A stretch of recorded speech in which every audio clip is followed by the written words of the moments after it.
Saudara dan saudara yang terkasih dalam Kristus,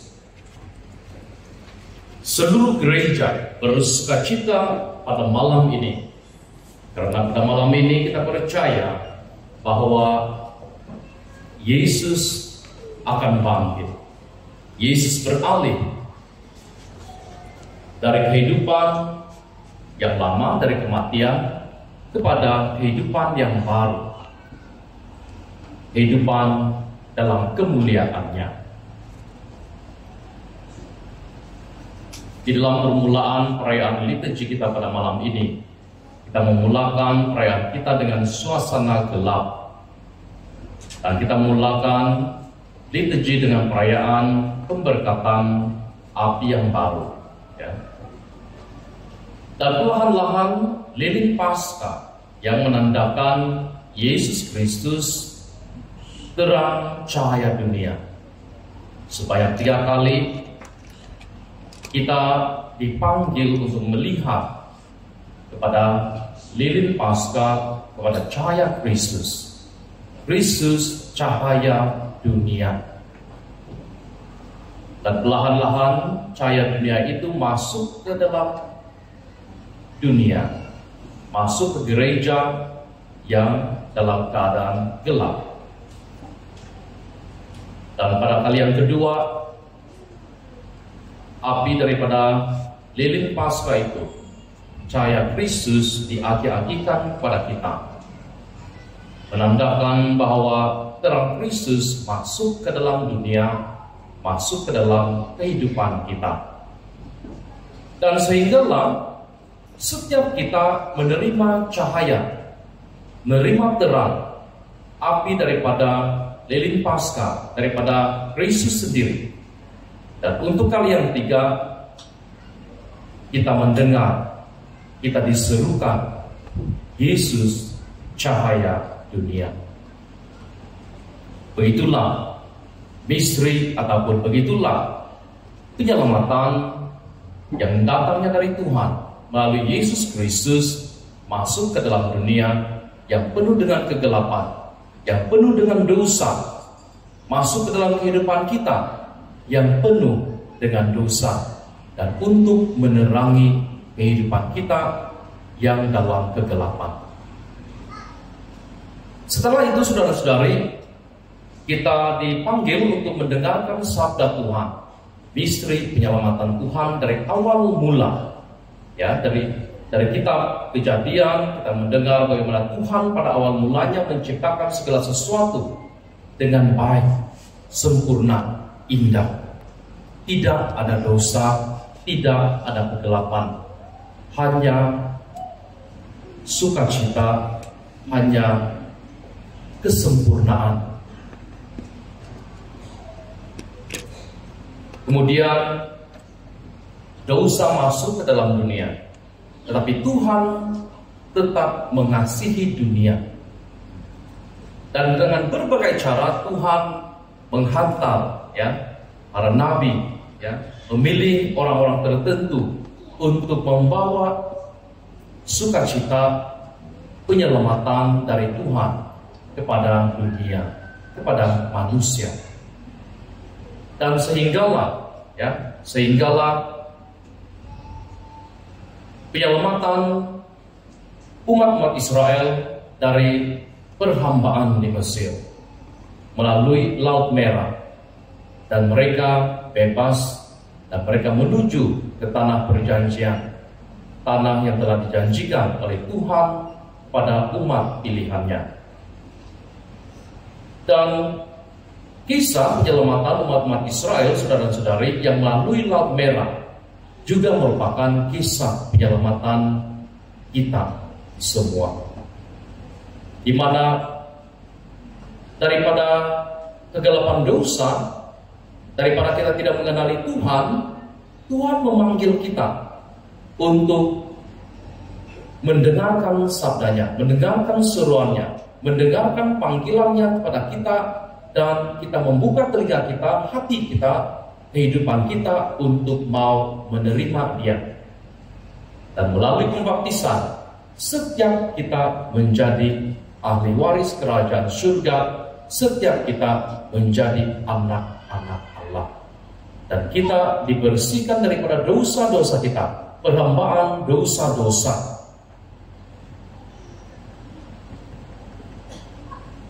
Tetapi saudara-saudari,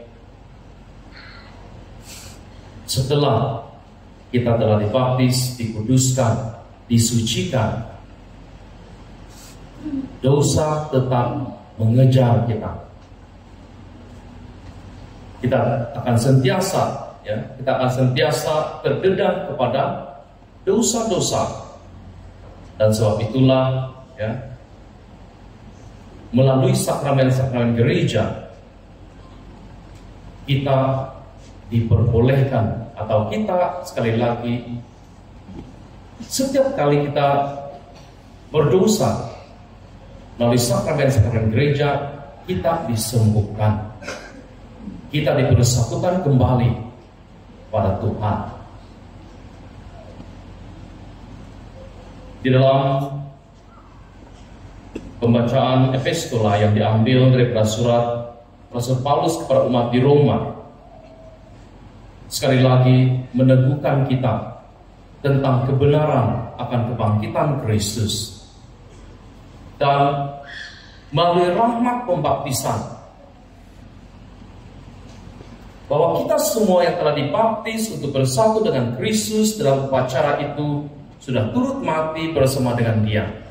Kita mati dan dikuburkan bersama Kristus dalam pembaptisan, supaya kita pun hidup dalam keadaan baru seperti Kristus yang dihidupkan kembali oleh kemegahan Bapa. Melalui kegelapan dosa, melalui kematian, kita dipulihkan kembali, kita dibangkitkan kembali menjadi baru. Jadi untuk itu saudara-saudari, pada malam ini kita mengingat kembali pada masa kita dibaptis. Kita memperbaharui komitmen kita, janji kita dalam pembaptisan kita untuk mau terus setia kepada Tuhan, untuk mau menolak dosa, dan mau tetap setia pada Tuhan seperti yang telah kita janjikan di dalam pembaptisan kita dahulu. Dan Injil pada hari ini saudara-saudari yang diambil dari Injil Markus menceritakan kepada kita bagaimana pada pagi benar Maria Magdalena, Maria ibu Yakobus dan Salome telah membeli rempah-rempah untuk mengurapi jenazah Yesus. Kenapa Yesus sudah dikuburkan dan mau diurapi lagi? Karena pada waktu Yesus dikuburkan, orang-orang Israel sedang mempersiapkan diri untuk perayaan kesyukuran mereka, Passover meal. Dan Yesus mati, Yesus mati, dan mereka kalah kabut untuk mau menguburkan Yesus. Tidak sempat untuk benar-benar membersihkan Dia. Dan oleh sebab itulah para wanita yang mengikuti Yesus ini datang untuk mau meminyaki tubuh Yesus. Tetapi apabila mereka datang dan melihat bahwa penutup kubur Yesus, batu yang besar itu telah digulingkan dan Yesus tidak ada di sana. Dan mereka melihat seorang muda yang duduk di sisi kanan memakai jubah putih. Mereka sangat terkejut dan pemuda itu berkata kepada mereka, "Jangan takut. Kamu mencari Yesus dari Nazaret yang disalibkan itu. Ia sudah bangkit dan tidak ada lagi di sini. Lihatlah tempat Ia dibaringkan. Pergilah, katakanlah kepada murid-muridnya dan Petrus bahwa Ia mendahului kamu ke Galilea. Di sana kamu akan melihat Dia seperti yang telah dikatakan kepadanya." Dan sungguh-sungguh Yesus telah bangkit seperti yang Dia janjikan, seperti yang Dia telah katakan. Dan perkataan jangan takut, saudara-saudari, seringkali kita merasa takut apabila kita menghadapi cabaran-cabaran dalam kehidupan kita. Apabila kita merasakan bahwa Tuhan itu jauh, kita merasa takut. Tapi setiap kita pada hari ini diyakinkan lagi oleh Injil pada hari ini, oleh sabda Tuhan pada hari ini, supaya jangan takut. Apapun juga yang kita alami pada hari ini, apapun juga permasalahan-permasalahan yang kita alami pada hari ini,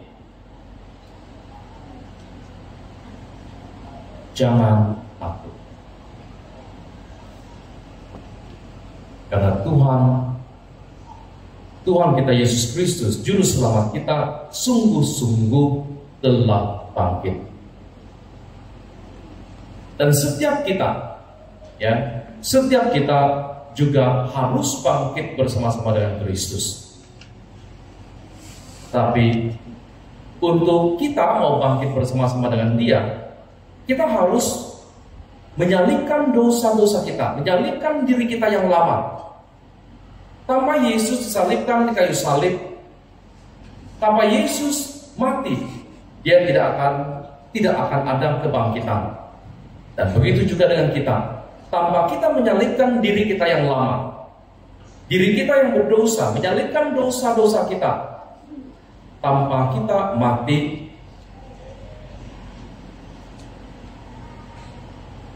diri kita yang lama itu mati, maka tidak ada kehidupan baru, tidak ada kebangkitan.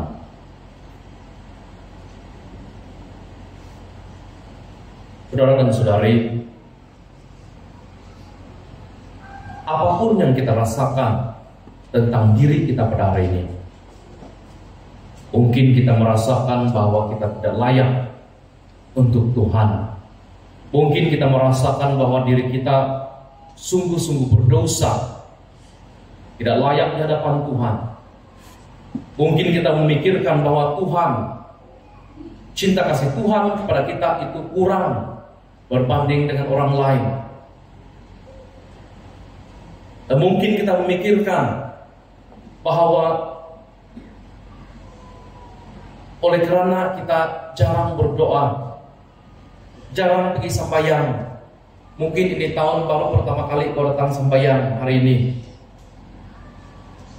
Kebangkitan Kristus adalah untuk kamu. Kebangkitan Kristus adalah untuk kita semua, orang-orang yang berdosa. Jadi untuk itu saudara-saudari, kita bersyukur, terima kasih kepada Tuhan, karena sungguh-sungguh Tuhan mengasihi kita. Sungguh-sungguh Tuhan bangkit mendahului kita, membuka pintu surga, supaya kita juga dapat ikut bangkit bersama-sama dengan Dia, dan untuk masuk ke dalam kehidupan kekal, kehidupan surgawi bersama-sama dengan Dia.